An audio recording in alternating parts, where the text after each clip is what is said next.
Meanings and opposites நம்ம school ஸ்டேஜில் சொல்லி கொடுத்துருப்பாங்க. இன்றைக்கி I will focus on opposites. ஆப்போசிட்டில் என்ன நீங்கள் பார்க்கணும்னா, ஒரு வேர்போட ஆப்போசிட் இன்னொரு வேர்பாக தான் இருக்க முடியும். ஓகே, ஃபார் எக்ஸாம்பிள் என்டர் அப்படிங்கிறது வேர்ப், ஸோ எக்ஸிட் அப்படிங்கிறது ஆப்போசிட்டாக தான் இருக்க முடியும். ஓகே, வைஸ் புத்திசாலித்தனமான வைஸ், ஆப்போசிட் என்னவாக இருக்க முடியும்? ஃபூலிஷ்.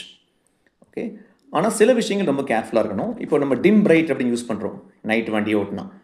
அப்போ டிம் பண்ணுறோம் வண்டியோட லைட்டை, சில டைம் பிரைட் பண்ணுறோம். ஆனால் இதே சமயத்தில் ஸ்கூலில் சில வேர்டு யூஸ் பண்ணுவாங்க, இந்த ஸ்டூடெண்ட் டல் ஸ்டூடெண்ட் அப்படிம்பாங்க. அப்போ அதுக்கு ஆப்போசிட் என்ன? பிரைட். So context matters.